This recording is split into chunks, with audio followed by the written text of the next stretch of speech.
कोविड-19 awareness या अध्यक्षपद स्वीकारावं. आदरणीय चंद्रलालजी मेश्राम सर. तर आपण उपस्थित आहात? हो, आलो आहे. आहेत. चला.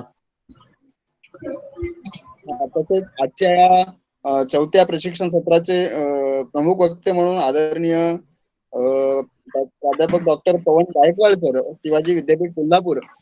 मी सरांना विनंती करतोय की त्यांनी हे प्रमुख वक्ते म्हणून या ठिकाणी आपलं स्थान बसवावं.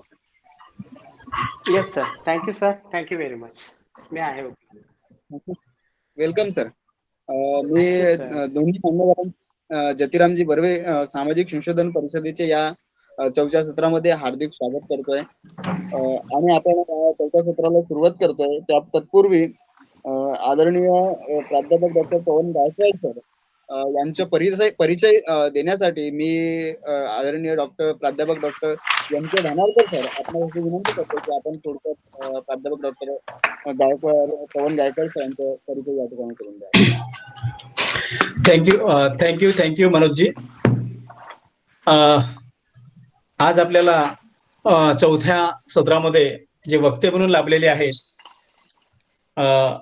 Doctor Pawan Gaikwad, department of electronics, Shivaji university Kolhapur. त्यांनी बऱ्याच म्हणजे इन्स्ट्रुमेंटल या विषयामध्ये संशोधन सुद्धा केलेलं आहे आणि ईव्हीएम असेल, ईव्हीएम वर सुद्धा त्यांचा दांडगा अभ्यास झालेला आहे किंवा त्यांनी केलेला आहे आणि अभ्यास चांगला मांडलेला आहे.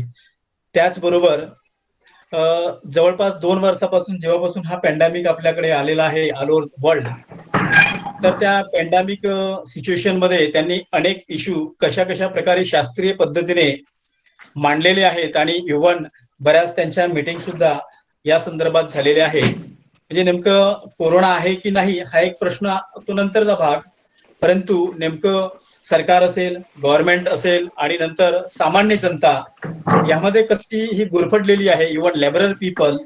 तर याबद्दल त्यांच्या मनात त्यांनी जे मांडलेले आहेत किंवा त्यांनी सैद्धांतिक दृष्ट्या जे मांडलेले आहेत म्हणजे रेफरन्स घेऊन, तर ते निश्चितच विवेचन करतील. मला वाटते सर्वांनी त्याचा उपभोग घ्यावं आणि काही शंका असल्यास त्यांना नंतर वैयक्तिकपणे तुम्ही कॉन्टॅक्ट केलं तरी चालेल, ते त्यांचं नंबर देतीलच. तर या क्षेत्रामध्ये माननीय प्राध्यापक डॉक्टर पवनजी गायकवाड यांचं सुद्धा स्वागत आणि माननीय अध्यक्ष श्री चंद्रलालजी मेश्राम, माजी न्यायाधीश मुंबई हायकोर्ट, दोघांचंही स्वागत करतोय.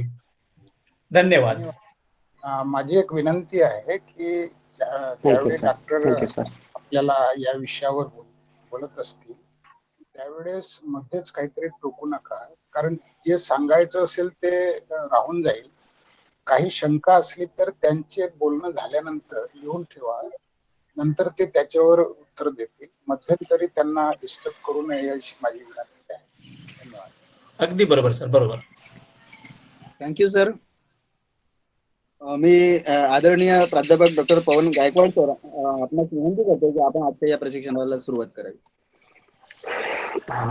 धन्यवाद सर. आज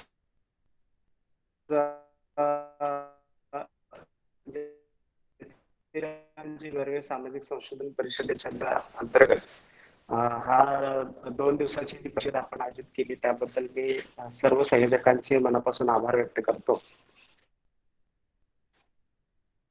आणि डॉक्टर सरांनी मला आपल्या सर्व संयोजकांच्या समवेत भूमिका मांडण्यासाठी संधी दिली, त्याबद्दल मी तुमच्या सर्वांचे आभार व्यक्त करतो. सर्वप्रथम मित्रांनो, मी तुमच्यासोबत आज मनमोकळेपणाने या अर्थाने बोलणार आहे की गेली वर्षभर झाली जवळपास एक 55 ते 60 पेशंट्स मी कोरोना पेशंट्सचे घरामध्ये घेऊन बरे केलेले आहेत आणि कुठल्याही पद्धतीचा मास्क न वापरता, आणि सगळ्यात महत्त्वाचा मुद्दा म्हणजे मी MBBS नसता. कारण आपल्याकडे एक परिस्थिती अशी निर्माण झालेली आहे की एखादा व्यक्ती जर एखादा लॉजिक सांगत असेल तर त्या लॉजिकच्या पाठीमागे काही क्वालिफिकेशन लागतं ते कंपल्सरी समजलं जातं आजकाल. जसं फॉर एक्झाम्पल एखाद्याची फोर व्हीलर जर रस्त्यात बंद पडली तर तो काही इमिडिएटली मेकॅनिकल इंजिनियरला बोलवत नाही किंवा एखाद्या गॅरेजवाल्यालाच बोलवत नाही. त्याचा किमान अभ्यास असतो, त्याची गाडी बंद पडल्यानंतर किरकोळ गोष्टी काय असतात त्या तो पहिल्यांदा चेक करतो आणि त्या कमतरता भरून काढून तो आपली गाडी पुढे नेतो. अशाच पद्धतीचा हा एक साधा थंडीताप असलेला एक कोरोना व्हायरस च्या माध्यमातून निर्माण झालेला आजार आहे. हे मीच नाही म्हणत आहे, ऍक्च्युली बघितलं तर याच्यावरती बऱ्याचशा संशोधकांनी ही मतं मांडलेली मी आपल्या समोर मांडत आहे. खरं पाहिलं तर अशा पद्धतीचा हा एवढा मोठा भयानक पॅन्डेमिक आहे हे आपल्याला कुणी सांगितलं अगोदर, तर आपल्याला लक्षात येतं की हे WHO न सांगितलं. पण WHO ला पण जी कमिटी इनपुट देत असते त्या कमिटी मेंबर्सला हे इनपुट कोणी देतं की हा एक पॅन्डेमिक आहे म्हणून. तर UK बोर्डने एक स्टेटमेंट जाहीर केलेलं होतं की जानेवारी 2020 मध्ये साधारण USA मध्ये 22 लाखांचा मृत्यू होणार आणि UK मध्ये 5 लाख लोकांचा मृत्यू होणार, अशा पद्धतीचं UK गव्हर्नमेंट एक स्टेटमेंट केलेलं होतं. आणि त्या कारणास्तव हा कोरोना व्हायरसचा जो आजार आहे तो हाय कॉन्सिक्वेन्स इन्फेक्शियस डिसीज मध्ये म्हणजे या कॅटेगरीमध्ये टाकला गेला होता, म्हणजे HCID या कॅटेगरीमध्ये टाकला गेला होता. पण नंतर त्यांच्या 2-3 महिन्यानंतर लक्षात आलं की ऍक्च्युली हा एक साधा फ्लू आहे, सिंपल फ्लू आहे आणि सिंपल फ्लूला एवढं काही महत्व देण्याची गरज नाही हे लक्षात आल्यानंतर त्यांनी HCID या कॅटेगरीतून त्या आजाराला बाहेर काढलं आणि त्याचा जो मृत्यू दर आहे तो भाकीत केला गेला 0.4% पासून 0.1% पर्यंत. म्हणजे हा आजार तसा बघितला तर अतिशय साधा थंडीताप आहे हे मी माझ्या अनुभवातून सांगितलेलं आहे. मी आतापर्यंत संशोधन पेपर वाचत होतो, काही त्यांचे मी व्हिडिओज पाहत होतो, त्याच्यातून मला ऍक्च्युली लक्षात येत होतं. पण मी हा आता अनुभव सुद्धा घेतलेला आहे की हा एक साधा थंडीताप आहे. पेशंटला एखाद्या व्यक्तीला कोरोना व्हायरस होतो म्हणजे नेमकं काय होतं हे जर आपण बारकाईनं पाहिलं, जर असं लॉजिक लावून जर पाहिलं तर मित्रांनो हा एक इन्फ्लुएन्झा लाईक इलनेस या कॅटेगरी मधला आजार आहे. इन्फ्लुएन्झा लाईक इलनेस म्हणजे ILI टाईपचा आजार. तर असे ILI टाईपचे जे व्हायरसेस आहेत त्याची संख्या जवळपास 3,20,000 व्हायरसेस आहेत आणि आतापर्यंत जर पाहिलं आपण तर 220 किंवा 219 हा कोरोना व्हायरस आहे असं म्हटलं जातं. म्हणजे अजून क्यू मध्ये अजून असे बरेचसे व्हायरसेस डिटेक्ट व्हायचे आहेत आणि ती डिटेक्ट झाल्यानंतर पुन्हा किती मोठ्या प्रमाणामध्ये फार्मास्युटिकल कंपन्यांच्या माध्यमातून असू देत किंवा प्रस्थापित राजकीय लोकांच्या माध्यमातून असू देत, ही किती मोठ्या प्रमाणाची लूट भविष्यात होऊ शकते याचा अंदाज करणे चुकीचं असणार आहे किंवा त्याचा अंदाज केल्यानंतर आपल्याला भयानक परिस्थिती आज पुढे येते असं आपल्याला वाटू शकतं. मग आपण या आजाराला समजून घेत असताना याच्या अगोदरचे जर कोणते आजार आपण पाहिले आणि त्यांचा स्प्रेडिंग रेशो आणि केस फॅटॅलिटी रेट म्हणजे मृत्यू दर त्याला म्हटलं जातं केस फॅटॅलिटी रेटला, CFR ला. फॉर एक्झाम्पल आपल्याकडं असे बरेचसे आजार आहेत जसं चिकनगुनिया होता, डेंग्यू आहे, H1N1 आहे, कोल्ड आहे, झिका आहे, निपा आहे. तर या आजारांची जे काही लक्षणं आहेत ते कोरोना व्हायरसशी मिळते जुळते आहेत. त्यातले लक्षणं जे आहेत त्याच्यामध्ये लो प्लेटलेट होणे, म्हणजे चिकनगुनिया झाला, H1N1 झाला तर प्लेटलेट्स ह्या लो होतात. त्याच्यानंतर बोन एक म्हणजे हाड दुखणे किंवा संधी जॉईंट्स दुखणे, लॉस ऑफ एनर्जी आणि फिवर किंवा विकनेस, हे जे आजार असलेले हे जे सिम्पटम्स आहेत हे सिम्पटम्स जुनेच आहेत. परंतु याच्या पलीकडे जाऊन आपल्याला असा विचार करावा लागेल की हा जर आजार इतका सिंपल असेल तर मग अशा मोठ्या पद्धतीचं पॅन्डेमिक डिक्लेअर करणे आणि पॅन्डेमिक म्हणायची इलिजिबिलिटी क्रायटेरिया आहे, मुळातच ती इलिजिबिलिटी क्रायटेरिया आहे WHO बदललेली आहे. म्हणजे H1N1च्या काळामध्ये, स्वाईन फ्लूच्या काळामध्ये जर आपण बघितलं 2010च्या, तर ही पॅन्डेमिक असण्याची म्हणजे ठराविक मृत्यू दर आणि ठराविक लोकांपर्यंत आजार स्प्रेड होणे, या एलिजिबिलिटी क्रायटेरियाला प्रमाण मानून संबंधित आजार हा पॅन्डेमिक आहे का नाही हे डिक्लेअर केलं जात होतं. परंतु जसं एखाद्या विद्यापीठाचा पासिंग क्रायटेरिया असतो 35 आणि अचानकच त्या वर्षीच त्या विद्यापीठानं पासिंग क्रायटेरिया झाला त्याचा जर केला 50, तर 35% अभ्यास करणारी मुलं ही नापास होणार. त्याच पातळीवरती जसं आपल्याला आठवतं की सावित्रीबाई फुलेंच्या काळामध्ये प्लेग आला होता आणि तो प्लेग हा मात्र खरी महामारी होता. तर त्या पद्धतीची महामारी आहे की काय अशा पद्धतीची भीती ही आज कोरोना व्हायरसच्या पॅन्डेमिक डिक्लेअर करून आपल्या समोर आणली गेलेली आहे. मित्रांनो, ज्या वर्ल्ड हेल्थ ऑर्गनायझेशनला प्रमाण मानून या आपल्या राज्य सरकारच्या आणि केंद्र सरकारच्या माध्यमातून म्हणजेच ICMR माध्यमातून जे काय आपल्यावरती बंधनं घातली जातात, तर ती WHO इटसेल्फ ही काय आहे, तर WHO ही एक parliamentary assembly of council of Europe या ऑर्गनायझेशनने घोषित केलेली चोर ऑर्गनायझेशन म्हटली जाते. म्हणजे पेस नावाची जी संघटना आहे, ऑर्गनायझेशन आहे, ती पेस ऑर्गनायझेशन WHO ऑर्गनायझेशन वरती आरोप करते की ही एक चोर ऑर्गनायझेशन आहे. म्हणजे चोर कोणत्या अर्थाने, तर फेक पॅन्डेमिक डिक्लेअर करणे या WHO धंदा आहे आणि फार्मास्युटिकल कंपन्यांच्या फंडिंग वरती ही ऑर्गनायझेशन चालवणे अशा पद्धतीचा प्रकार ही WHO करत असते. हे parliamentary assembly of council of Europe याने 2010च्या प्रकरणात म्हटलेलं आहे. ही आत्ताची गोष्ट नाही सांगत आहे मी तुम्हाला. त्याच्यानंतर WHO चे स्वाईन फ्लूच्या काळातले एक डायरेक्टर होते डॉक्टर उल्ड्रिच किल. हे सुद्धा ज्या वेळेला राजीनामा देऊन बाहेर पडले अशा पद्धतीच्या ऑर्गनायझेशन मधून, त्यावेळेला त्यांनी सुद्धा म्हटलं गेलेलं आहे की WHO he fake pandemic declare करणारी ऑर्गनायझेशन आहे. म्हणजे मी तिचा डायरेक्टर असून अगोदरचा. म्हणजे त्या काळामध्ये $18 बिलियन मिसअलोकेशन म्हणजे मिसयूज केला गेला होता केवळ H1N1 हा एक पॅन्डेमिक आहे असं डिक्लेअर करून.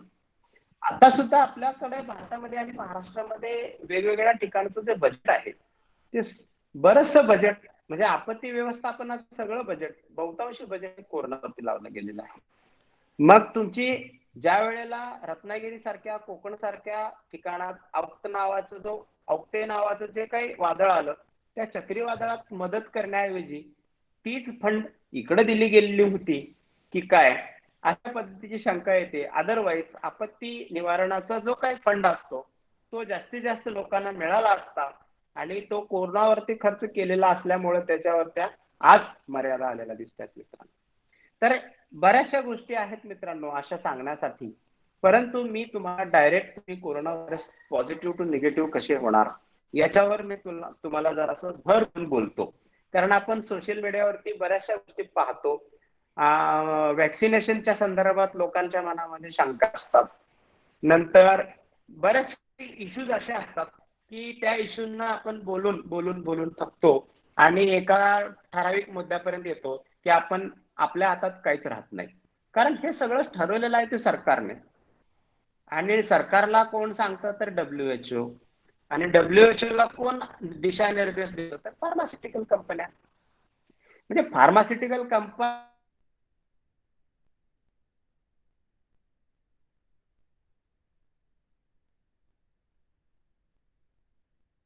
माध्यमातून जी वेगळी वेगळी संशोधन पुढे येत असतात ती संशोधन ही फेक संशोधन असतात.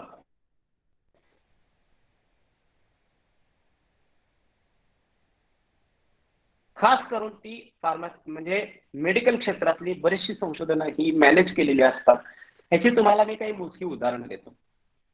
जसं कोलेस्ट्रॉल आणि कोलेस्ट्रॉल आणि हार्ट अटॅक याचा काय संबंध आहे हे शोधण्यासाठी काही कंपन्यांना असं वाटलं की आपण कोलेस्ट्रॉल कुठल्या तरी औषधाच्या माध्यमातून कमी करू शकतो का, तर त्यावेळेला 1956 साली अँकल की नावाची एक कमिटी त्यांनी स्थापन केली आणि 1975 पर्यंत त्यांनी सर्व्हे केला 22 देशांचा आणि कोलेस्ट्रॉल वाढल्याने हार्ट अटॅक वाढतात असं 7 देशांमध्ये निदर्शनाला आलं. म्हणजे राहिलेली जी 14 देश होती, 15 देश होती, ती 15 देश त्यांनी सर्व्हे मधून वगळली. याचं कारण असं होतं मित्रांनो की तिथं असा डायरेक्ट ग्राफ येत नव्हता की कोलेस्ट्रॉल वाढल्याने हार्ट अटॅक वाढतो. तिथं कोलेस्ट्रॉलचा आणि हार्ट अटॅकचा काही संबंध नाही असं 15 देशांच्या सर्व्हेमधून लक्षात येत होतं. तर अँकल की कमिटी जी होती तिनं फक्त 7च देशांचा रिपोर्ट सादर केला. आपण ज्या वेळेला अँकल की कमिटी शोधाल तर त्याला दुसरा एक पर्याय नाव असतो, तो म्हणजे 7 कंट्री स्टडी. म्हणजे त्याच्या माध्यमातून मग स्टॅटिन नावाचं कोलेस्ट्रॉल कमी करण्यासाठीचं औषध दिलं जातं. म्हणजे हे औषध व्हॅलिड आहे ह्याची मान्यता कशा पद्धतीने मिळवली गेली तर ती संशोधकांनी संशोधन केलं, त्याचा रिपोर्ट सादर केला, म्हणून आम्ही आता हे औषध बनवतो असं त्यांच्या लक्षात आलं. अशा डायबिटीसच्या बाबतीत सुद्धा असेच गोंधळ घातलेले आहेत मित्रांनो.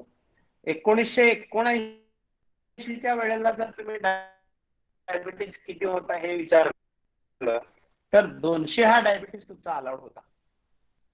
नंतर American diabetes association, world health organisation या दोन्ही ऑर्गनायझेशननी असं ठरवलं की आता जगाची लूट करायची आपल्याला, म्हणून त्यांनी आता 2000 साली जर आपण पाहिलं, 2003 साली जर आपण पाहिलं तर ती शुगर लेवल जी आहे ती म्हणजे एम्प्टी स्टमक फास्टिंग शुगर ज्याला म्हटलं जाते ती 100 वर आणलेली आहे. म्हणजे 1979 ला जी माणसं होती ती वेगळ्या ग्रहावरची होती का? आणि आता म्हणजे त्यावेळेला जर तुम्ही 200 शुगर अलाउ करत असाल तर आज ही शुगर 100 कशी काय आली? अगदी तुम्ही 130 शुगर आहे म्हणून डॉक्टरकडे गेलात तर तुम्हाला औषधं चालू करतात, मेटफॉर्मिन वगैरे, आणि मेटफॉर्मिन तुम्हाला दिली की तुमचा पॅनक्रियासचा प्रॉब्लेम चालू होतो. पॅनक्रियासचा प्रॉब्लेम सुरू झाला की इन्सुलिन तयार व्हायचं बंद होतं, मग तुम्हाला बाहेरून इन्सुलिन डिपेंडंट केलं जातं. आणि जगामध्ये 3 देशामध्ये या कंपन्या आहेत इन्सुलिन बनवणाऱ्या, त्यांच्या माध्यमातून औषधांची म्हणजे इन्सुलिनची विक्री ही जगभर केली जाते. हा अतिशय भयानक इंटरनॅशनल फंडा आहे या फार्मास्युटिकल कंपन्यांचा. आणि याच्यामध्ये मध्यस्थी करणाऱ्या ज्या काही ऑर्गनायझेशन असतात त्यातली एक महत्वाची ऑर्गनायझेशन म्हणजे अमेरिकन डायबिटीज असोसिएशन आणि WHO. ह्या ऑर्गनायझेशन ह्या फार्मास्युटिकल कंपन्यांमधून जो काही नफा मिळतो त्याच्या फंडिंग वरती या ऑर्गनायझेशन्स मोठ्या होत असतात. दुसरी गोष्ट, जगातल्या वेगवेगळ्या राज्यातल्या वेगवेगळ्या देशातली पॉलिटिकल लोक या कंपन्यांना का सपोर्ट करतात? कारण यांच्या कंपन्यांच्या फंडिंगवर ही पॉलिटिकल पार्ट्या चालत असतात. असं हे फक्त मी भारताच्या विषयी बोलत नाहीये, जगात आता कोरोनाच्या व्हायरसच्या बाबतीतच बघायला झालं तर 119 देश WHO ला बळी पडलेले आहेत. उरलेले जे देश आहेत WHO ला पाऊल टाकू दिलेलं नाही. तुमची काय कारकीर्द असते, तुम्ही काय पराक्रम करत असता हे WHO ला त्यांनी परखडपणे सांगितलेलं आहे. म्हणून WHO न जर सांगितलं तर ते भारतीय संविधानामध्ये लगेच अंमल करायचं, जसं काय ते भारतीय संविधानाचा चौकटच आहे अशा पद्धतीची WHO चे आदेश आमच्या भारतात राबवले जातात. ही फार मोठी शोकांतिका आहे. हालाकी भारत हा आयुर्वेदाची भूमी असताना सुद्धा, म्हणजे आयुर्वेदाच्या भूमीमध्ये ॲलोपॅथिक 150 वर्षापूर्वी जन्माला आलेले ॲलोपॅथिक एवढ्या मोठ्या प्रमाणात थैमान का घालते? तर याला आयुर्वेदाची थट्टा करणाऱ्या लोकांनी ॲलोपॅथीला मोठं केलं आणि ॲलोपॅथी मोठं करण्याच्या मागचं कारण असं आहे की आयुर्वेदामध्ये जास्त पैसा कमवता येत नाही, तर ॲलोपॅथीच्या माध्यमातून प्रचंड मोठ्या प्रमाणात पैसा कमवता येतो. ह्या एकमेव कारणामुळेच ॲलोपॅथी एवढ्या मोठ्या प्रमाणात वाढत आलेली आहे. म्हणून मी तुम्हाला बॅकग्राऊंड सांगण्यापाठीमागचं हेच कारण आहे की मी डायरेक्ट जर कोरोना व्हायरसवरती बोललो तर तुमच्या समोर प्रश्न उभे राहतील. जगामध्ये इतके लोक मरतायत, हॉस्पिटलमध्ये इतके लोक मरतायत, तुम्ही असं कसं काय म्हणता सर की हा कोरोना व्हायरस फेक आहे? कोरोना व्हायरस नाही आहे असा मुद्दा नाही, तर कोरोना व्हायरस आहे, पण तो थंडी ताप आहे, साधा थंडी ताप आहे, तो इतका सिरियस तो आजार नाहीच आहे. एका व्यक्तीपासून 2.2% पर्यंत हा आजार पसरवणारा आजार आहे. त्याच्या कंपॅरिझन मध्ये जर बघितलं तर ट्युबरक्युलोसिस एका व्यक्तीपासून 14 लोकांना पसरतो. चिकनगुनिया आहे, त्याच्यानंतर तुमच्या पुढे आहे बऱ्याचशा आजार असे आहेत, गोवर आहे.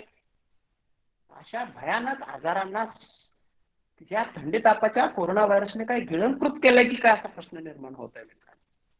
तर गिळंकृत केलेलं नाहीये, ते आजार आहेत ते आहेतच. ट्युबरक्युलोसिसच्या माध्यमातून देशभरामध्ये दरवर्षी 5 ते 7 लाख लोक मरतात. 5 to 7 lakh people dies because of tuberculosis. पण टीबीचा इतका मोठ्या प्रमाणामध्ये स्प्रेडिंग रेशो असताना एका व्यक्तीपासून 14 लाख आणि त्याचा डेथ 5 ते 7 लाख लोक मरत असताना कोरोना व्हायरसला इतक्या मोठ्या प्रमाणामध्ये पुढे आणण्याचं काय कारस्थान आहे, तर डेफिनेटली या आजाराला तुम्हाला इस्टॅब्लिश करायचं आहे. एकदा का कुठला आजार इस्टॅब्लिश झाला, जसं 1987 मध्ये HIV झाला. HIV हा आजार नव्हे आणि HIV वरती अजून सुद्धा औषध निघालेलं नाही आहे.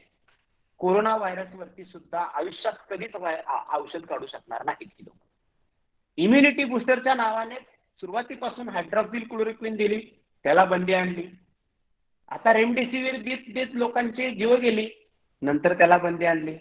मग तुमच्याकडे औषध आहे तरी कोणतं कोरोनावरती? मग तुम्ही वॅक्सिनचं पुढे आणलं. आधार पुनावाला म्हणतो की नोव्हेंबरच्या इंटरव्ह्यू मध्ये आवाज इंडियाच्या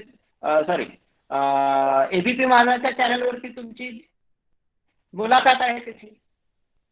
नोव्हेंबर मध्ये त्याच्याकडे 5 कोटी लसी तयार आहेत आणि तो म्हणतोय की एप्रिल मध्ये माझ्या लसीचं कोटेशन पास होणार आहे. म्हणजे क्लिअर अगोदरच लसी मॅन्युफॅक्चर करून ठेवलेल्या आहेत. पण लसी घेण्यासाठी, मार्केट क्रिएट करण्यासाठी आता जसं पोलिओची लस दिली जाते, पोलिओ नाहीसा झाला, परंतु पोलिओचा लस देऊन पोलिओची लसच्या माध्यमातून किती पैसा कमवला. आता इथून पुढे 15-16 वर्ष पुन्हा कोरोना वॅक्सिनचा धंदा होईल. मग त्याच्यामध्ये इंटरनल ब्लड क्लॉटिंग होऊ दे किंवा अजून काही साईड इफेक्ट होऊ दे. मग आता वॅक्सिनेशनचे साईड इफेक्ट तुमच्या समोर आलेले आहेत. आता तुम्ही म्हणत आहात, कुठले ते फ्रान्सचे सायंटिस्ट डॉक्टर ल्यूक म्हणतात की कोरोना व्हायरसच्या लसीमुळेच कोरोना व्हायरसचा स्ट्रेन हा आता वाढतो आहे आणि तो आता भयानक होतो आहे. म्हणजे तुम्ही कोणत्या गोष्टीवरती ठाम आहात, तर तुम्हाला कुठल्याही गोष्टीवरती ठाम होता येत नाही. नैसर्गिकरित्या कुठल्याही व्हायरसवरती औषध निघत नसतं कधीच. इम्युनिटी बुस्टरच्या नावाखाली तुम्ही बऱ्याचशा औषधांची विक्री करता. हायड्रॉक्सिक्लोरोक्विन खाऊन तुम्ही तुमचा हार्ट रेट स्लो केला. आयुष्य 5-7 वर्षांनी लोकांचं कमी केलं हायड्रॉक्सिक्लोरोक्विन खाऊन. नंतर काही डॉक्टर लोकांनी डिफेन्सिव्ह पोझिशन मध्ये हायड्रॉक्सिक्लोरोक्विन खाल्ल्या, डॉक्टर लोक सुद्धा मेली. म्हणजे डॉक्टर लोकांना सुद्धा समजत नाही की कोणतं औषध घेऊन मी प्रिव्हेन्शन मध्ये राहायला पाहिजे. प्रिव्हेन्शनचा प्रचंड मोठा बिझनेस आहे. तुम्हाला कोलेस्ट्रॉल झाला नाही ना,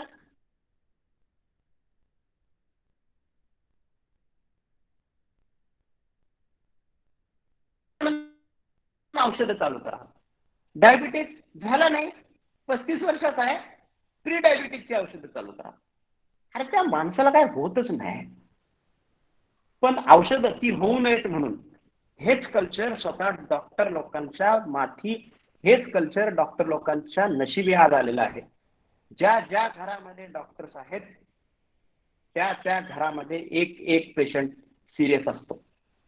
कारण तो जर केवळ नैसर्गिक खाद्यपदार्थालाच औषध समजून जर त्याने व्यवस्थित डाएट फॉलो केला तर त्याला कुठलाच आजार होत नाही. पण असं करता येत नाही, असं केलं जात नाही. ताप आलेल्या व्यक्तीला औषध गोळी दिली जाते, कडुलिंबाचा पाला देत नाहीत. ताप आलेल्या व्यक्तीला सिट्रस फ्रूट देत नाहीत डॉक्टर. का तर त्यांच्या ॲलोपॅथिक कल्चरला ते फॉलो करतात. म्हणून 150 वर्षापूर्वी का होईना निर्माण झालेली ॲलोपॅथी ट्रीटमेंट असू दे, तिला जगामध्ये मान्यता मिळवण्याचं काम अमेरिकेतल्या 3 भयानक अशा बलाढ्य पैसे असलेल्या 3 लोकांनी ते केलेलं काम आहे.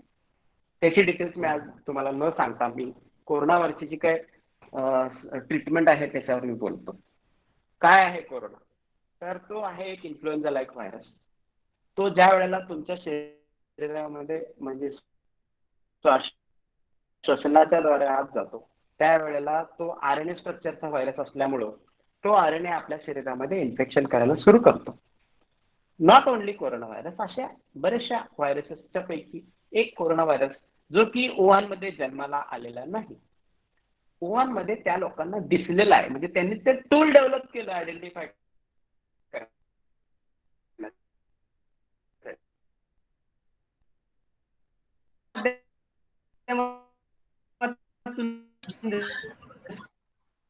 गायकवाड सर, तुमचा आवाज जरा ब्रेक होत आहे. आवाज आहे ना जरा ब्रेक होतोय, जरा एकदम माईक बघून घ्या. आहे.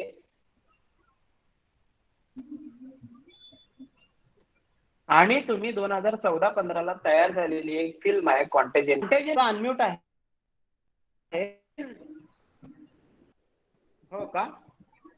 कदाचित रेंजचा प्रॉब्लेम असू शकतो. हा हा, ओके. महत्वाचा कोरोनाचाच विषय चालू आणि त्याच्यावरच आवाज ब्रेक होतोय.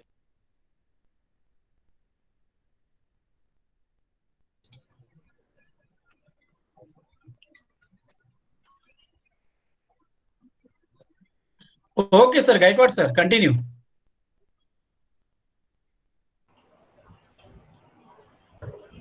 गायकवाड सरांकडे नेट इश्यू आहे, त्याच्यामुळे तो आवाज बरोबर स्पष्ट येत नाही असं माझं वाटतं. नाही, आमच्याकडे वातावरण सुद्धा हे आहे, क्लाउडी आहे. अच्छा.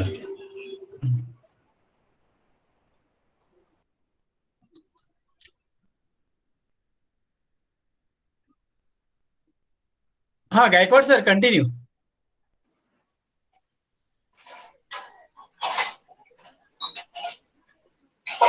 नाहीतर मग सर एकदा लेफ्ट द्या, परत जॉईन व्हा. गायकवाड सर, पूर्णपणे आपला आवाज थांबलेला आहे. बघा पुन्हा प्रयत्न. हा, ते रिजाईन होत आहेत, लेफ्ट झाले. हा बरं.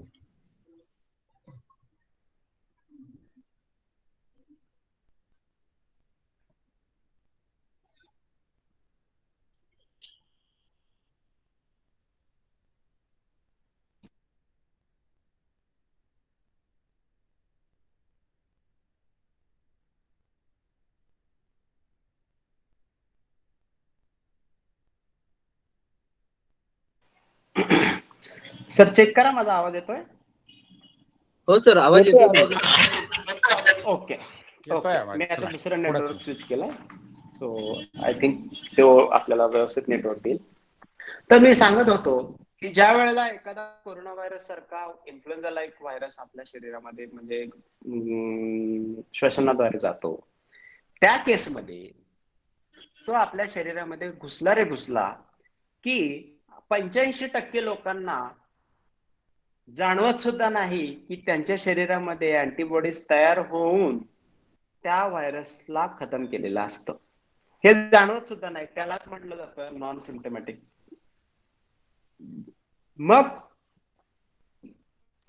15% लोकांच्या बाबतीत जर विचार केला, तर त्या 15% लोकांच्या बाबतीत विचार केला तर आपल्या लक्षात येतं की त्यांना ताप येतो.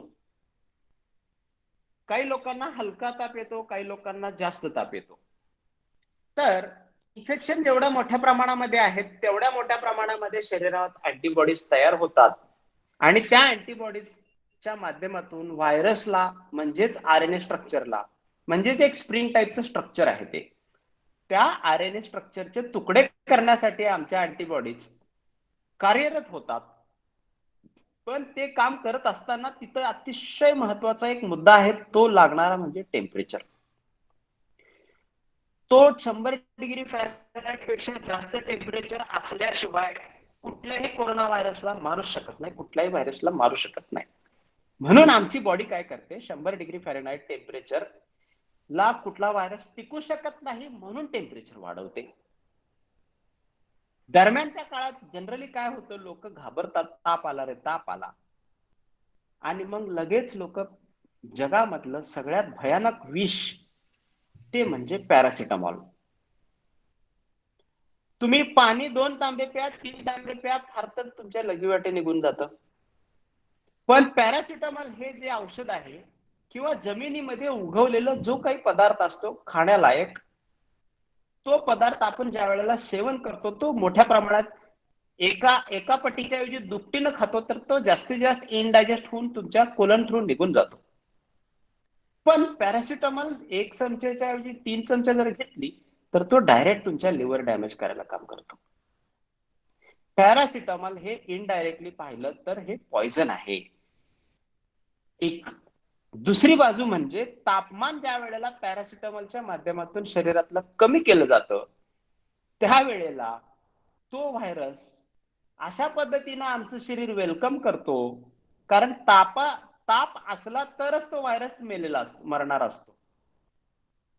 तुम्ही काय केलेलं आहे, आम्ही काय करतो जनरली की त्या तापाला कमी करतो, म्हणजे शरीराला व्हायरसला मारण्यासाठीचं जे महत्वाचं हत्यार उपसलंय त्या हत्याराची धारच आम्ही कमी करून टाकतो पॅरासिटामॉल सारखं थंड तापमान कमी करणारं औषध पिऊन.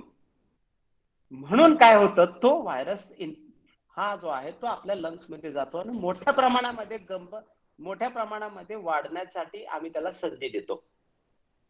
8 तास एका डोसचा म्हणजे पॅरासिटामॉल सारख्या औषधाचा किंवा तापाच्या औषधाचा डोस हा 8 तास काम करतो. म्हणून आम्हाला 8 त्रिक 24 तासामध्ये 3 वेळा डोस घ्यायला लावला जातो. म्हणून अशा पद्धतीने 3 दिवस हा 3 वेळेचा डोस घेतला जातो आणि तो 3 दिवस ताप कमी होतो.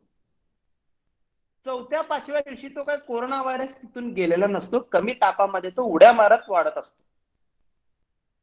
5व्या-6व्या दिवशी त्या व्यक्तीला पुन्हा ताप येतो. याचा अर्थ असा होतो की आमच्या अँटीबॉडीज पुन्हा संघर्ष करायला चालू करतात त्या व्हायरसच्या सोबत. तापमान वाढवून लोक घाबरतात. अरे मी 3 दिवसापूर्वी तर पॅरासिट औषधं घेतली तापाची, मी बरा झालो होतो, मला पुन्हा ताप आला 5व्या-6व्या दिवशी. मग त्यावेळेला काय ती डॉक्टरचा हवाल दिला होता डॉक्टरला. मग डॉक्टर म्हणतो की तुम्ही सिरियस झालाय, तुम्हाला काय काय लावावं लागेल ते नंतर काही लोकांना माहितच असेल. प्रत्येक घरामधला एक व्यक्ती कोरोना व्हायरसच्या माध्यमातून पेशंट हॉस्पिटलचं दर्शन घेऊन आलेला आहे. काही बिचारे दुर्दैवाने गेलेले सुद्धा आहेत. पण हे तापमान कशासाठी वाढलेलं होतं ते जर आम्हाला पहिल्याच दिवशी कळालं, हे लॉजिक मी जे सांगतोय त्याच्या माध्यमातून, तर आम्ही ताप कमी होण्याची औषधे घेणार नाही. दुर्दैवी बाब अशी आहे, निसर्गाची करणी म्हणा, या ज्या अँटीबॉडीज वाढलेल्या आहेत त्या आमच्या स्वतःच्या पेशींसाठी सुद्धा तितक्याच घातक आहेत जितक्या त्या व्हायरस मारण्यासाठी. मग तापामध्ये डोळे पिरळे होणे, तापामध्ये ताप मेंदूमध्ये जाणे, ताप आल्यानंतर कावीळ होणे, अशा भयंकर आजाराला आम्हाला सामोरं जावं लागतं. हे का, तर त्या अँटीबॉडीज फक्त व्हायरस म्हणजे एक जी दुधारी तलवार आहे, एका धारेने ते व्हायरसला मारतात आणि दुसऱ्या धारेने ते आमच्या स्वतःच्या पेशी सुद्धा डॅमेज करतात. म्हणून तापमान पण कमी करायचं नाही 2 दिवस, आणि आमच्या बॉडी सेल सुद्धा डॅमेज करून घ्यायच्या नाहीत. ह्याच्यासाठी आमच्या बॉडी सेलला आम्हाला कवच कुंडल द्यावं लागतं व्हिटॅमिन सीचं.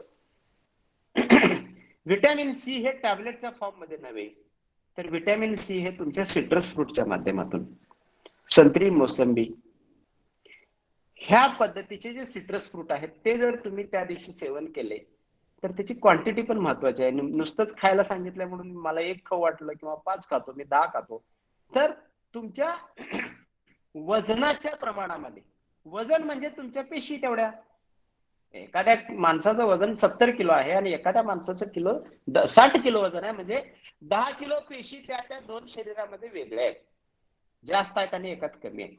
म्हणून वजन भागिले 10, ज्या वेळेला ताप येतो त्या व्यक्तीनं पहिल्या दिवशी आपलं बॉडी वेट डिवायडेड बाय 10, 60 वजन असेल तर त्या माणसाचं भागिले 10, 6 हा आकडा येईल. तेवढे नंबर ऑफ ग्लासेस, 6 ग्लासेस ज्यूसचे, संत्री मोसंबीचे ज्यूसचे ग्लास, मोठे ग्लास चोथा न टाकता घेणं गरजेचं आहे. आपल्याला बाहेर संत्री मोसंबीचा ज्यूस जो मिळतो तो चाळणीतून गाळून मिळतो, तो उरलेला जो फायबर असतो तो आम्हाला खायचा असतो, काढायचा आहे ते फक्त त्याच्यावरचं साल्ट आणि बिया आतल्या, हे काढून ज्या वेळेला आम्ही खाईल, वजन भागिले 10 एवढे ग्लासेस सिट्रस फ्रूटचे चोथा न टाकता, ह्याच्या व्यतिरिक्त वजन भागिले 10 हा जो आकडा आलेला आहे तेवढेच नारळ पाणी.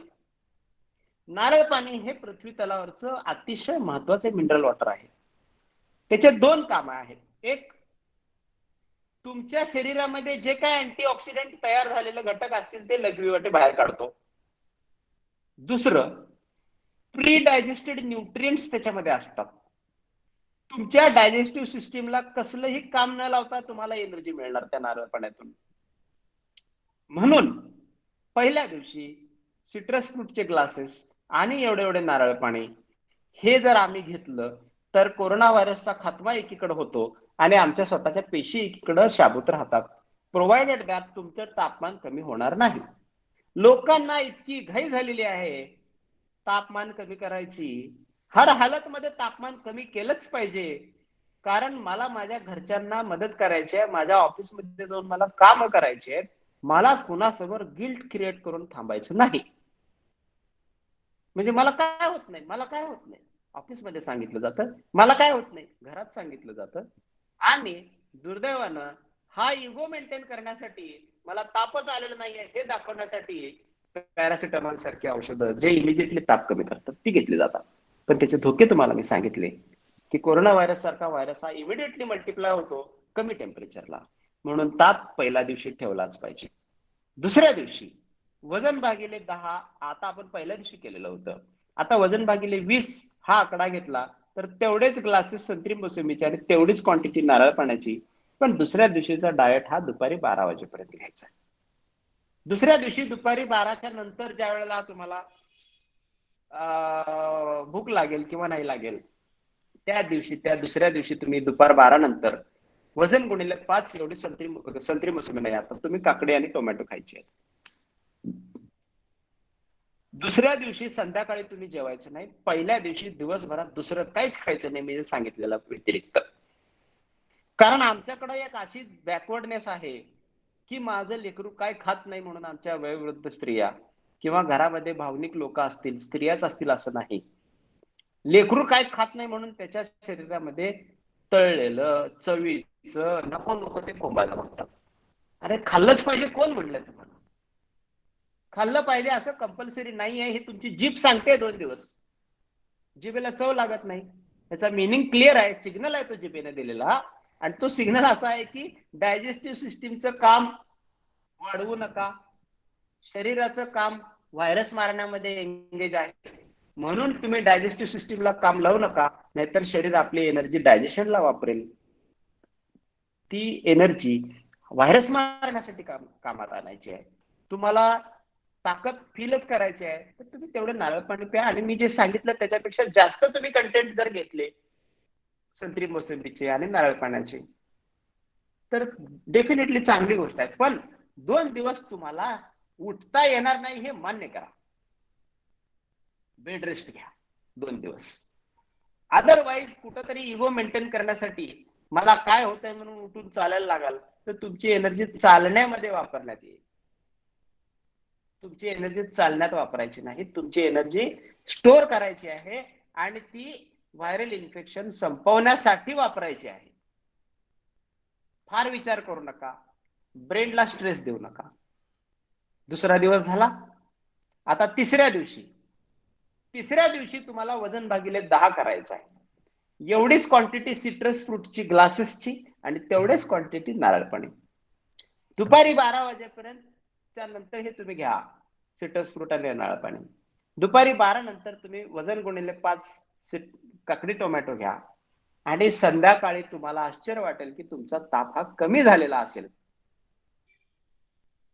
तुमचा संध्याकाळी तिसऱ्या दिवशी ताप हा कमी झालेला असेल. हा मी प्रयोग केलेला आहे, लोकांच्या आजारावरती मी प्रयोग केलेला आहे. किमान दररोज 5 ते 7 पेशंटशी मी फोनवर बोलतो, म्हणून मी तुम्हाला एवढा कॉन्फिडेंटली हे सगळं सांगतो. मी पूर्वी सैद्धांतिक भाषेत सांगत होतो, मी आता हे प्रॅक्टिकली सांगतोय तुम्हाला.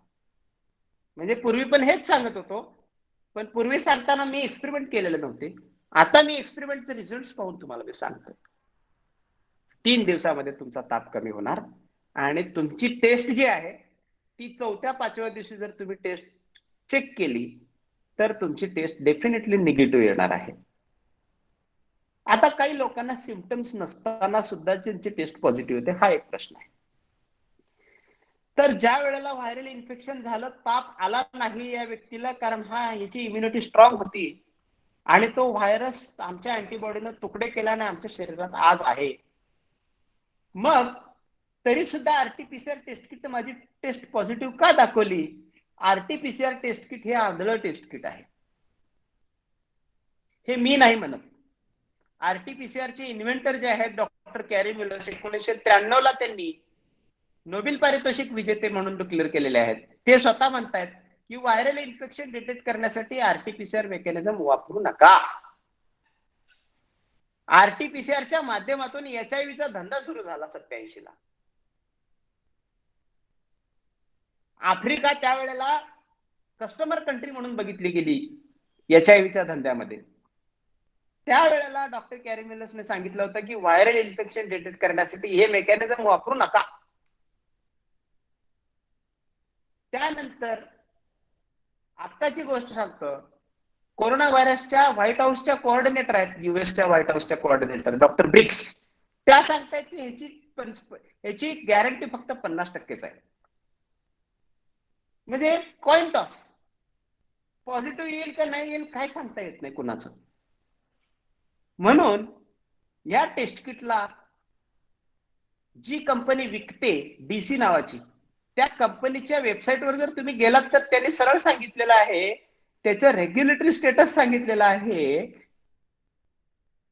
की this is for research purpose only, this is not for diagnostic procedure. Clear kit वर सांगितलेलं आहे, क्लिअर. तरी सुद्धा आरटीपीसीआरच्या माध्यमातून पेशंट सापडला.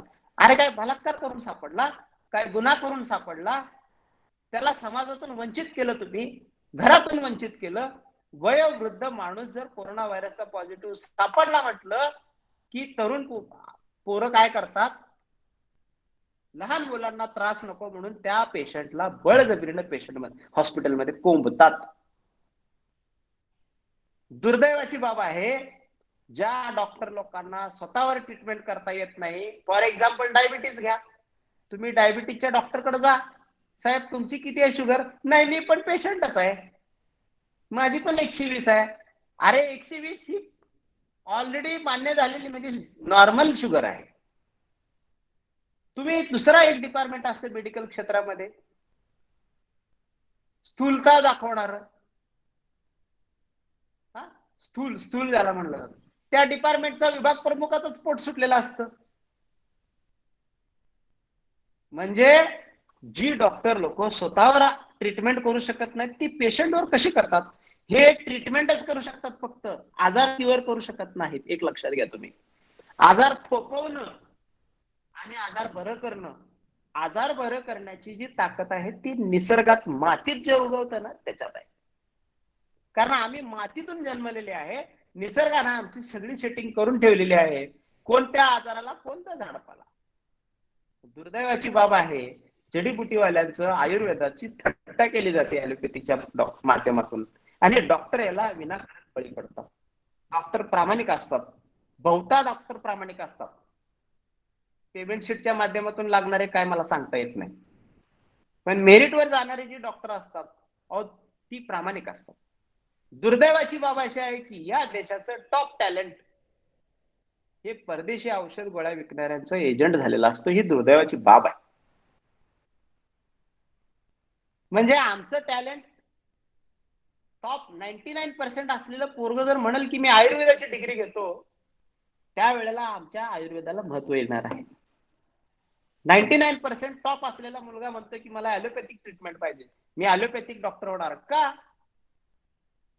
आई बापाने सांगितलेलं असतंय एवढी इन्व्हेस्टमेंट केलेली आहे ती रिटर्न करायला पाहिजे, आणि त्याचेही डोळे फिरलेले असतात. शेजारच्या फॅमिलीत एक डॉक्टर आहेत, गेले 10 वर्ष झालं, बघा किती मोठा बंगला आणि हॉस्पिटल बांधलं, बघा मर्सिडीज घेतली. आयुर्वेदिक डॉक्टरच्या दुर्दैवाने आयुर्वेदिक डॉक्टरला एवढा मोठा पैसा कमवता येत नाही, कारण त्याचं जे प्रोडक्शन आहे ते मातीत उगवलेलं आहे, त्याचा पैसा करता येत नाही. हळदीवरती कोणाला पेटंट मिळवता येत नाही, कारण हळद ही नॅचरल प्रोडक्ट आहे. पण किती गुणकारी हळद आहे हे तुम्हाला पण माहित आहे. जखम झाली की लगेच लावतो आपण, ब्लड क्लॉटिंग क्लिअर होत आहे आणि अँटिसेप्टिक म्हणून आपण त्याच्यावरती काही इन्फेक्शन होत नाही. अशा पद्धतीने मला मित्रांनो सांगायचं आहे की तुम्ही आरटीपीसीआर टेस्ट किट जे आहे या आरटीपीसीआर टेस्ट किटच्या क्वालिटीवरतीच सुरुवाती इन्व्हेंटर पासूनच सुरुवात आहे की ती गॅरंटी देत नाही. सेंटर फॉर डिसीजचं मॅन्युअल आहे, ते पण सांगते की याच्यामध्ये फॉल्स पॉझिटिव्ह टेस्ट येतात. फॉल्स पॉझिटिव्ह म्हणजे पॉझिटिव्ह नसताना पॉझिटिव्ह दाखवणं, फॉल्स निगेटिव्ह म्हणजे निगेटिव्ह नसताना निगेटिव्ह दाखवणं. म्हणजे अशा मोठ्या प्रमाणामध्ये हे किट तरी सुद्धा वापरलं जातं. मग काय म्हणायचं याला की क्लिअर कट आहे की तुम्हाला याचा बिझनेस करायचा आहे. मग लोकांमध्ये जाऊन किंवा प्रत्येक व्यक्तीचं काउन्सिलिंग करून, राजा तुझी टेस्ट पॉझिटिव्ह येऊ दे तर निगेटिव्ह येऊ दे, तुला त्रास कसला आहे ते सांग. आता नवीन बिझनेस निघालाय ऑक्सिजनचा. अहो ज्या वेळेला ऑक्सिजन आम्ही हवेतला ऑक्सिजन फक्त आम्ही ऑक्सिजन घेत नाही, हवेत आम्ही श्वसनाद्वारे आम्ही हवा घेतो, हवा. त्याच्यात 21% ऑक्सिजन असतं फक्त. सिलेंडर मधलं जे ऑक्सिजन व्हेंटिलेटरने लावलं जातं त्याच्यामध्ये 90% जास्त ऑक्सिजन असतं. हवेतला ऑक्सिजन 21% म्हणजे राहिलेलं 79% दुसरे घटक शरीराला लागणारे आहेत ते मिळत असतात. ते मिळायचे बंद झाले व्हेंटिलेटर लावल्याने. मग माणसाचे लंग्स इन्फेक्टेड होतील का नाही होतील? मग आमचं ऑक्सिजन लेवल SpO2 मीटरनं दाखवलं जातं वरती.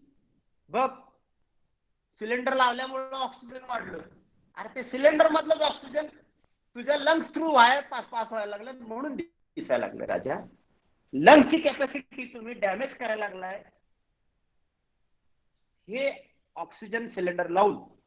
कारण मोठ्या प्रमाणामध्ये ज्या वेळेला ऑक्सिजन सिलेंडरचं आतमध्ये जातं त्यावेळेला आमच्या लंग्स मध्ये कार्बन डिपॉझिट होतं. कार्बन सायलेन्सर माहित आहे ना, गाडीचा धूर सोडणारा, त्याच्यावर कसं कार्बन डिपॉझिट होतं तसं लंग्स मध्ये इन्फेक्शन वाढत राहतं. मग आमची लोक म्हणतात व्हेंटिलेटर लावलं तरी पण जगला नाही. व्हेंटिलेटर लावल्यामुळं जगला नाही हे मान्य करा आता तुम्ही.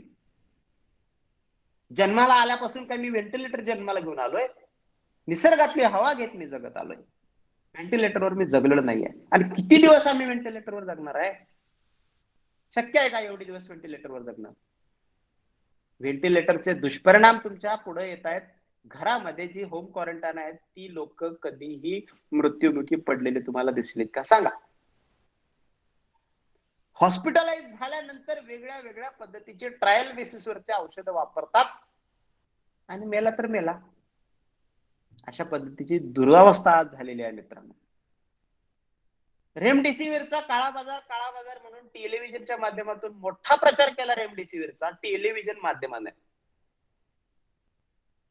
म्हणजे एखादा पिक्चर ज्या वेळेला आम्ही कॉलेज लाईफ मध्ये बघत होतो त्यावेळेला थिएटरला गेलं की 500 खुर्च्यांचं जे थिएटर होतं ते 50 तिकीट पहिले विकले गेले, 450 खुर्च्यांसाठी ब्लॅक केलं गेलं.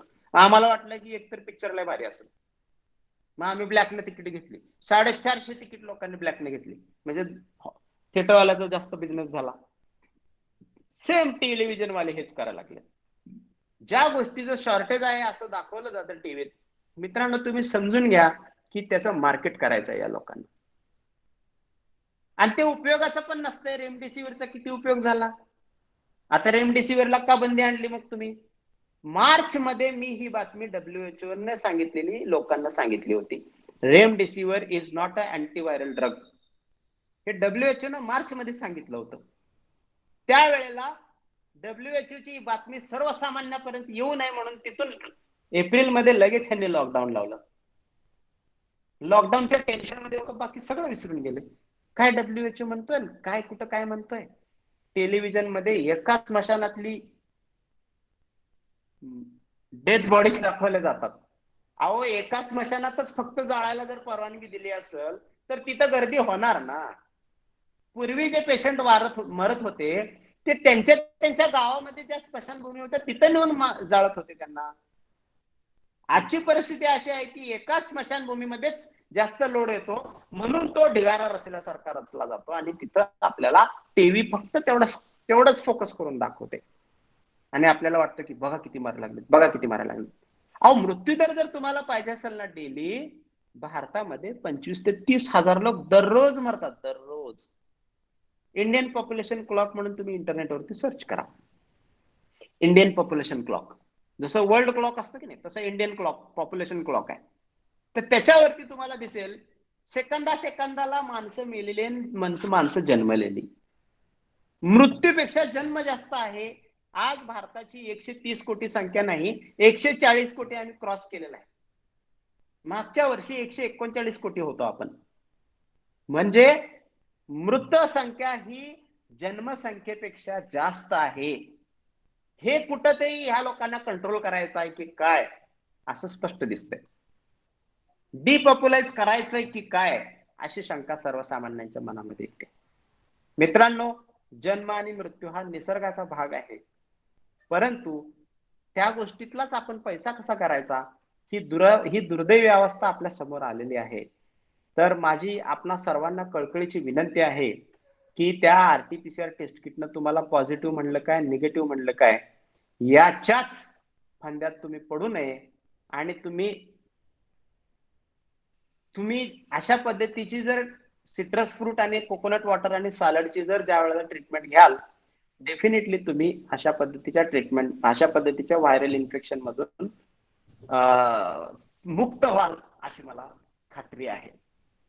तर बंधूंनो, आपण 1 तासभर मला शांतपणे ऐकून घेतलात त्याबद्दल मी तुमचे आभार व्यक्त करतो. आणि संयोजकांचे मी पुन्हा एकदा इथं आभार व्यक्त करतो आणि थांबतो मित्रांनो. धन्यवाद. Thank you sir. मनोज, एक minute. Manoj, hello, Gaikwad sir. हा सर, बोला सर. तो आफ्रिकन कंट्री मधला एक किस्सा सांगून द्या ना जरा, म्हणजे टेस्टिंग बाबत कसं होतं. हो, तांझानिया नावाचा एक देश आहे, त्या देशाने WHO ची गंमत करायला सांगितली आणि त्यामध्ये लोकांच्या व्यतिरिक्त WHO टीमला ऍपल, झाडाची पानं, सफरचंद अशा वेगवेगळ्या फळांची सुद्धा सॅम्पल दिली. त्यावेळेला दुर्दैवाची बाब अशी आहे की त्या RT-PCR टेस्ट किटनं सफरचंद सुद्धा पॉझिटिव्ह दाखवलं. हे जर्नलमध्ये छापून आलेल्या गोष्टी आहेत. आणि मग त्या देशानं त्या WHO टीमला म्हटलं की तुमची लायकी नाही आमच्या देशामध्ये सल्ले द्यायची, त्यामुळे तुम्ही इथून पुढे आम्हाला सल्ले देऊ नका. तर तो अतिशय महत्वाचा मुद्दा आपण मला करून दिला सर, त्याबद्दल धन्यवाद. गायकवाड सर बोला सर. ब्लॅक फंगस बाबत काही सांगता येईल का? ब्लॅक फंगस ही तुमची इम्युनिटी डाऊन झाल्यामुळे ब्लॅक फंगस वाढतो. इम्युनिटी डाऊन ही जी आहे ती वेगवेगळ्या पद्धतीची आपल्याला स्टेरॉइड्स दिले गेलेले आहेत, खास करून रेमडेसिविर, त्याच्या अगोदर फेबिफ्लू. म्हणजे फेबिफ्लूचा तर अतिशय भयानक दुष्परिणाम हा 1950 ला दिसला होता. त्यावेळेला जी जन्मलेली मुलं आहेत, ज्या गरोदर माता फेबिफ्लू घेतलेल्या होत्या, म्हणजे फेबिफ्लू मध्ये असलेलं जे ड्रग होतं, त्या ड्रगचं सेवन 1950 ला ज्या वेळेला गरोदर मातांनी केलं होतं, त्यांची मुलं आज सुद्धा जिवंत आहेत आणि ती ऍबनॉर्मल जन्मलेली आहेत. त्यामुळं फंगस, आता पिंक फंगस येईल, कुठलाही फंगस येतील, यांच्यासाठी तुम्हाला घाबरण्यासाठी वेगवेगळ्या फंगस शरीरामध्ये, हे बघा, शरीरामध्ये अशा असंख्य गोष्टी असतात. 1,00,000 किलोमीटरची आपली ब्लड वेसल आहे. त्यातला कुठल्याही छोट्या छोट्या आजारालाही कॅमेरा लावून फोकस करतील आणि ह्याची डिफिशियन्सी, त्याची डिफिशियन्सी, आणि आजार हा झालेला असतो. तुम्ही पाहतो एक डोळ्याचा फोटो किती दिवस दाखवणार आहेत तुम्ही, बघा, अजून 2 महिन्याचा फोटो गाजणार आहे. यांच्याकडे वेगवेगळ्या काय म्हणू त्याला, फोटो सुद्धा नसतात टीव्ही वाल्यांकडे, आणि फक्त घाबरवण्याचं काम केलं जातं. त्यामुळं व्हाईट फंगस हा तुमच्या स्टेरॉइडचा साईड इफेक्ट म्हणून आहे. त्यामुळं व्हाईट फंगस ज्या व्यक्तीला झालेला असेल, खास करून त्याने सुंठ असतं, सुंठ आपलं, तर ते सुंठ जिभेवरती 4 ग्राम सुंठ जिभेवरती ठेवायचं आणि त्याची जी पावडर असते ती नाकाने ओढायची. सगळे इन्फेक्शन तुमचे कमी होऊ शकतात. असे बरेचसे आयुर्वेदिक प्रकार आहेत, उपाय आहेत, त्यातला मी एक तुम्हाला सांगितला. Thank you sir. धन्यवाद डॉक्टर. Thank you sir. सुंदर अशी माहिती आपण आजच्या या पत्रामध्ये दिलेली आहे. त्या संदर्भातलं सगळं प्रबोधनच आपण या ठिकाणी केलेलं आहे. खर तर सत्य पुढे आणणं ही जी बाब आपण सर्व संतांची आणि विचारवंतांच्या तत्वज्ञानानं जे बघितलेलं आहे तेच आज आपण पुढे आणलेलं आहात. खर तर मी आपले अतिशय मनपूर्वक आभार मानतोय की महत्वाचं असं प्रबोधन आपल्या या कोरोनाच्या प्रादुर्भावाच्या या सगळ्या परिस्थितीमध्ये आपण अतिशय अभ्यासपूर्ण आणि मार्मिकपणे आणि अनुभवानं आपण या ठिकाणी मांडलेली आहात. निश्चितच मी आपल्या या जतिरामजी बर्वे सामाजिक संशोधन परिषदेच्या वतीने आपले विशेष अभिनंदन करतोय आणि थँक्यू सर. आणि आजच्या सत्राच्या निमित्तानं मी अध्यक्षीय मनोगत व्यक्त करण्यासाठी आदरणीय चंद्रलालजी मेश्राम सर ते माजी न्यायाधीश म्हणून त्यांनी काम पाहिलेलं. खरंच आपण मनोज अध्यक्षांच्या अगोदर काही प्रश्न उत्तर होऊ दे. मला वाटतं बऱ्याच लोकांचे काही प्रश्न असतील, प्रश्न उत्तर आधी होऊ द्या आणि मग आपल्याला वेळ किती आहे त्यानुसार घ्या. 8 वाजले. नाही, प्रश्नोत्तराचा तास असतो की काय, वेळ किती आहे त्यानुसार घ्या. सर माझं एक सजेशन आहे. Sir please. प्राध्यापक डॉक्टर डहारे सिंधुवरून सरांनी सांगितलं की सिट्रस ज्यूस घ्या म्हणून.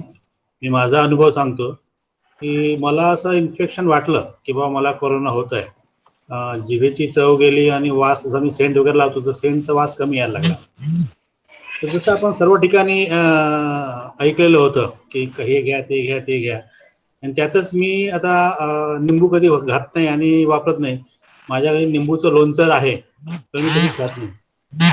त्यावेळेस मी ते निंबूचं लोणचं खाल्लं.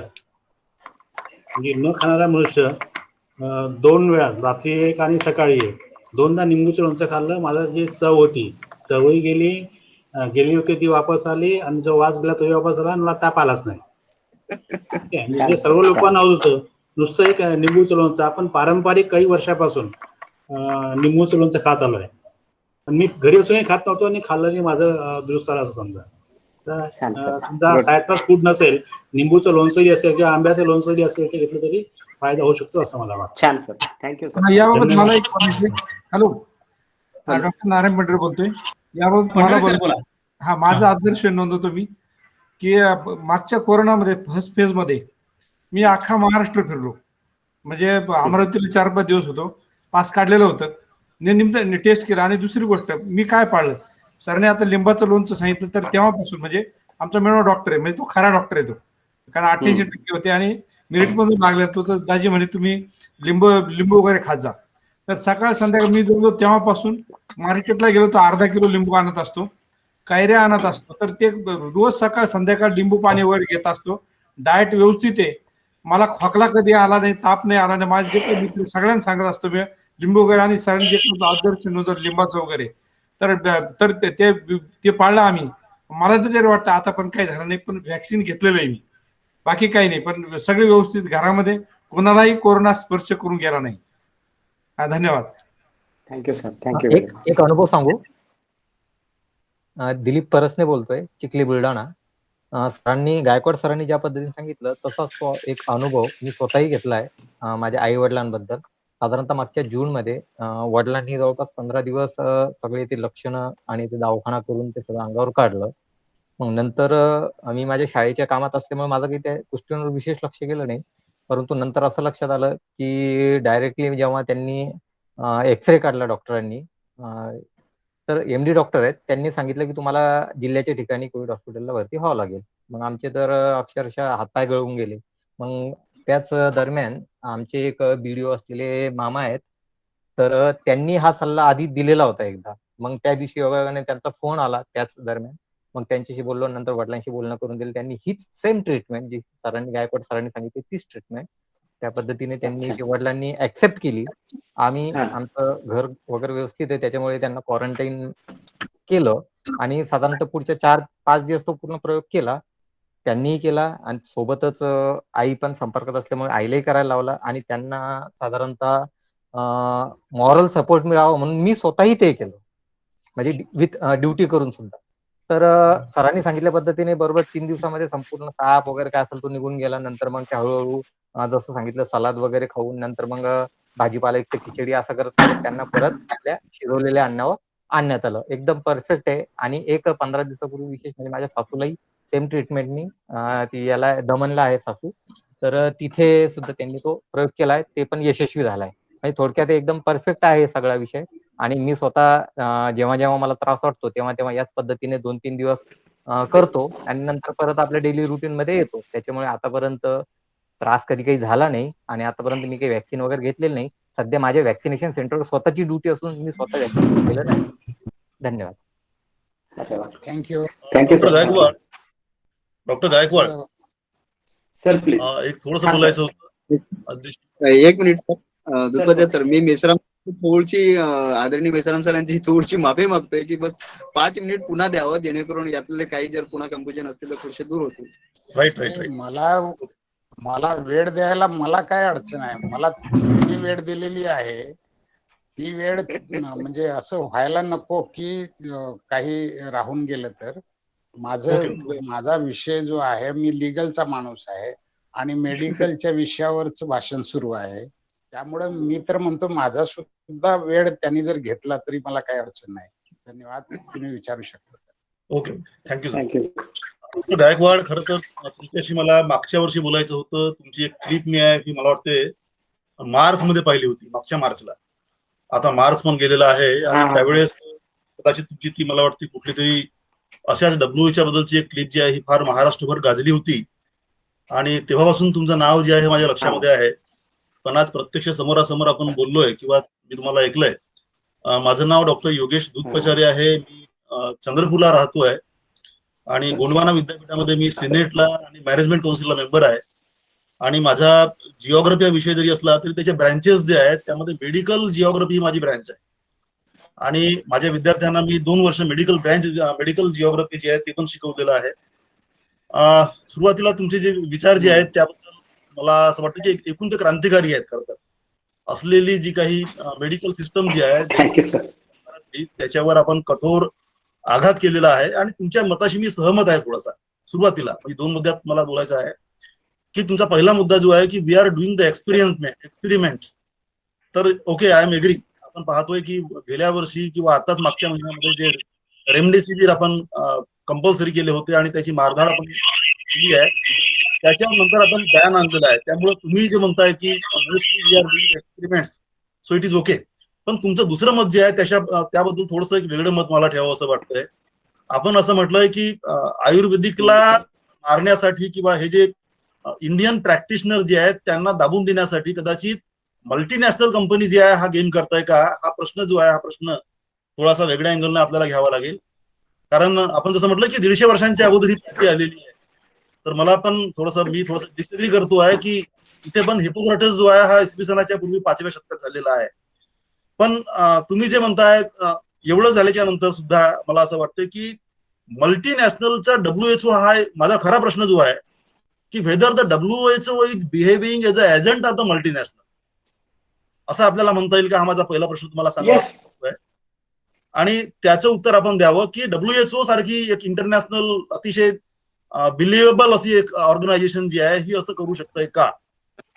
दुसरं एक असं याला जोडून मला सांगावं असं वाटतंय की या कोरोनाला समजा आपण साधा सर्दी ताप समजा आपण कन्सिडर जर केला तर आपल्याला असं म्हणता येईल की 20s आणि 30s मध्ये असलेले माणसं जे आहेत हे सुद्धा मेलेले आहेत. त्यांचं वय 32 वर्ष आहे, 28 वर्ष आहे, हे सुद्धा फेस करू शकले नाही. आणि त्याच्यामुळे याला साधं सर्दी ताप म्हणून कन्सिडर करावं की it is really the pandemic. आज साधारणतः 35 लाखाच्या आसपास लोक जे आहेत जगभरात मेलेले आहेत. भारतामध्ये सुद्धा 3-3.5 लाख लोक जे आहेत जवळपास मेलेले आहेत आपण पाहतोय.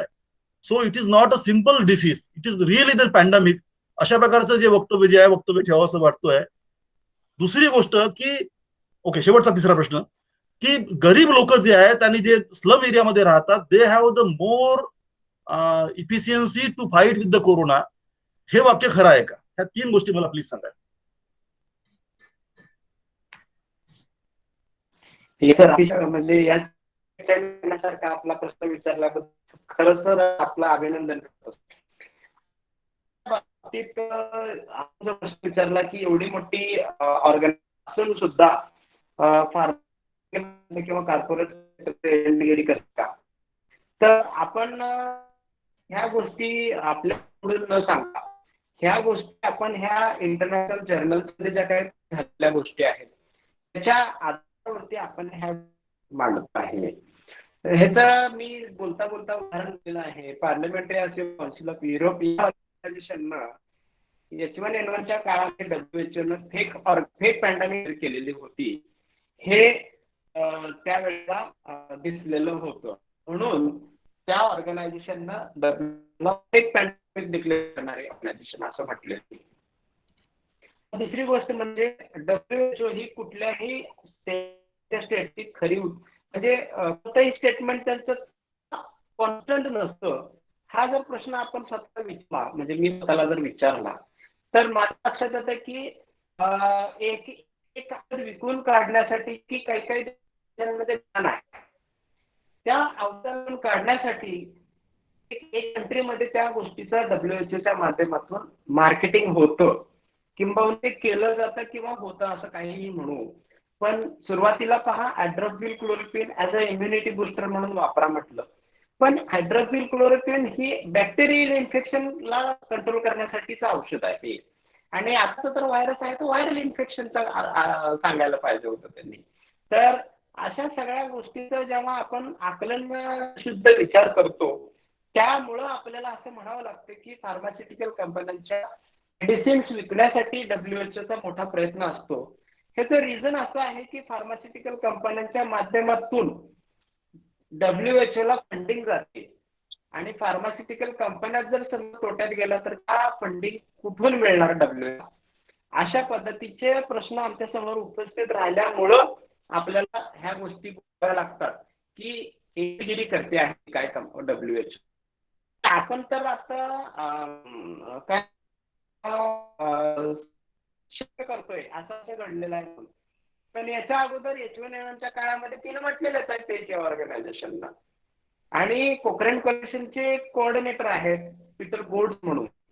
कोलेशन ही सारखी पण प्रामाणिक असलेली संघटना आहे ऑर्गनायझेशन. तिचे फाउंडर म्हणतात की the root cause of the pandemic test kit itself.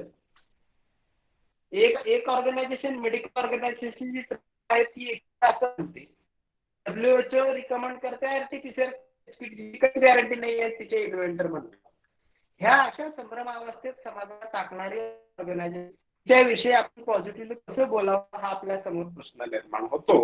म्हणून आपल्याकडून ही वक्तव्य वारंवार होऊ शकतात, कारण त्याला काही संदर्भ सुद्धा. दुसरा जो प्रश्न आपण विचारला सर, 20 ते 22 वर्षाच्या मुलांना सुद्धा कोरोना होऊन त्याची डेथ होते. ऍक्च्युली होत नाही, कोरोनाच्या ट्रीटमेंट त्यांची डेथ होत असते. कारण जी औषधं बाहेर देशामध्ये, आता रेमडेसिवीर ही परदेशात जपानमध्ये जर इव्हेंट झाली तर त्या जपानमध्ये बॅन केलेलं असतं. तिथली माणसं काय अवयवाची नाहीत जी भारतामध्ये आहेत. तर तिथं बॅन असलेलं मेडिसिन हे भारतामध्ये चालत असेल तर तिथं बॅनच्या पाठीमागचं जर काही कारण असेल तर ते कारण आमच्याकडे विचारलेलं नाही. म्हणजे वयोमर्यादा हा विषय इतर राहिलेला नाही. त्या व्यक्ती ट्रीटमेंट दिली जाईल, अगदी मी करून सांगतो की चुकीची ट्रीटमेंट दिली जाईल, तो व्यक्ती राहणार नाही. मग तो 10 वर्षाचा पण 22 किंवा 85 वर्षाचा एखादा वयोवृद्ध व्यक्ती असू दे. त्यामुळे ट्रीटमेंटमुळेच ही लोक, स्वतः डॉक्टर सुद्धा हायड्रोक्सिल क्लोरोक्विन खाऊन मेलेली आहेत. म्हणजे जी लोक स्वतः प्रिव्हेन्शन मध्ये औषधं खाऊन, चुकीची औषधं खाऊन मरतात, तिथं ही लोकांना औषधं देऊन मरू देत नसतील का हा प्रश्न आहे क्लिअर. त्यामुळे याच्यामध्ये एज फॅक्टर हा येत नाही, याच्यामध्ये ट्रीटमेंट हा फॅक्टर येतो आणि म्हणून लोकांचे मृत्यूदर हे वाढत आहे. तिसरा प्रश्न आपला असा होता सर की वाड्या वस्तीमध्ये गरीब लोकांना का कोरोना व्हायरस होत नाही. तर त्यांची इम्युनिटी, मुद्दा असा आहे त्यांच्याकडे 2 गोष्टी आहेत. एक तर आपल्यासारख्या व्हाईट कॉलरच्या लोकांसारखे ते घाबरत नाहीत. कारण मी सुद्धा कोरोना व्हायरसचा पॅन्डेमिक म्हटल्यानंतर मार्चच्या 3ऱ्या आठवड्यामध्ये मी सुद्धा घाबरत होतो. पण ही भीती आपण अनालिसिस करून काही चांगल्या लोकांचे व्हिडिओज पाहून आपण घालवली, लोकांची सुद्धा घालवली. मग दुसऱ्याची भीती घालवत असताना आपली स्वतःची पण गेलेली असते. या अर्थाने कोरोना व्हायरसला घाबरणारी वाड्या वस्त्यावरची लोक नाहीत. त्यांच्या समोर प्रश्न असतो की आज कमवलेला आम्ही व्यवस्थित खाऊ शकतोय का. तर मी उद्या कमवलेले पैसे मला उद्या संध्याकाळी खायला मिळणार आहेत, म्हणजे उद्या जर माझं काम होणार असेल तर मी उद्या सुखी आहे. त्यामुळे डे टू डे लाईफ मध्ये हातावरचं पोट असणारी माणसं, कमवलं खाल्लं, त्या लोकांना दुसरा कुठला म्हणजे विचार करायची त्यांना कुठली गरज नाही. त्यामुळं त्या वाड्या वस्त्यावरती मानसिक आजार कमी असल्यामुळं भले त्यांच्यामध्ये वाद होत असतील, भांडणं होत असतील, परंतु त्या आरोग्याच्या दृष्टिकोनात जर बघितलं तर त्यांची इम्युनिटी ही स्ट्रॉंग असते आणि त्यांच्यामध्ये जंक फूड खाण्यासाठी त्या लोकांकडे पैसे नसतात. वेपर्स खाण्यासाठी, कुरकुरे खाण्यासाठी, त्या मुलांना देण्यासाठी, बिस्किट देण्यासाठी, ती जंक फूड खाण्यासाठी त्या लोकांकडे पैसेच नसतात. ती जे जेवण जेवतात ते सकस जेवतात. ते 2 वेळा चटणी भाकरी खात असतील, पण चुकीचं अन्न ते पोटामध्ये घालत नसल्यामुळं वाड्या वस्त्यावरच्या गरीब लोकांना आजार होत नाही. आणि दुसरा एक मुद्दा आहे की त्यांचं जे वर्किंग कल्चर आहे ते अतिशय हार्ड वर्किंग कल्चर असल्यामुळे त्यांची फिजिकल फिटनेस ही जास्त असते कम्पेअर टू आपण एसीत आणि खुर्चीत बसणाऱ्या लोकांच्या कम्पॅरिझनमध्ये. तर अशा पद्धतीमुळं मला असं म्हणायचं आहे. आणि दुसरी गोष्ट अशी आहे की गरीब देशांनी सुद्धा कोरोना गेला आहे. ज्या लोकांकडे पैसा आहे, ज्या लोकांनी हेल्थ इन्शुरन्स उतरवलेले आहेत, अशा लोकांना हॉस्पिटलमध्ये पैसे उकळण्याचं काम केलं जातं, हेही आपल्या समोर येत आहे. आणि गरिबांकडे हा 200-300 रुपये झालं तर त्याच्या पलीकडे जास्त ते पैसे देऊ शकत नाहीत हॉस्पिटलमध्ये. आणि त्यामुळे त्यांच्याकडे टेस्टिंगच केल्या गेलं नाही तर त्यांना ऍडमिट तरी कसं करून घ्यायचं. आणि त्यामुळं मग असं क्लिअर होतं चित्र की त्यांच्याकडे टेस्टच केलेलं आहे म्हणजे कोरोना पसरला नाही. ज्या वेळेला त्यांची टेस्टिंग केली जाईल त्यांच्यामध्ये पण कोरोना डिटेक्ट होईल. मुळात तो गॅरंटेड नसल्यामुळे तो कोणामध्ये पण डिटेक्ट होईल. जो ऍपलमध्ये डिटेक्ट होतो तो नसलेल्या माणसामध्ये पण डिटेक्ट होऊ शकतो. त्यामुळे त्यांचा फिजिकल फिटनेस आणि day to day life, junk food न खाण्याची एक लाईफ, ही जे कल्चर आहे वस्त्यांमध्ये त्यांच्यामध्ये कोरोना पसरलेला नाही असं मला वाटतं. सर थँक्यू सर, खूप छान प्रश्न विचारले. आय होप की मी तुमच्या प्रश्नाला न्याय देऊ शकलो असेल तर I will be thank you sir. Okay, thank you. Thank you sir. मला वाटतं आणखी कोणाला काय विचारायचं आहे का? मला वाटते फार चांगलं डिस्कशन या एका विशेष आणि या समयाला धरून झालेला आहे. काही विषय सुटलेले आहेत जे प्रॅक्टिकल मध्ये आपल्याला घ्यायला पाहिजे होतं, परंतु जे तांत्रिक दृष्ट्या हा जो विषय आहे कोरोना हा समजून घेण्यासाठी जे काही आवश्यक माहिती आपण दिली त्याबद्दल डॉक्टर गायकवाड सरांचे मी आभारी आहे. आणि आपणा सगळ्यांच्या वतीने फार सुंदर असं डिस्कशन आपण.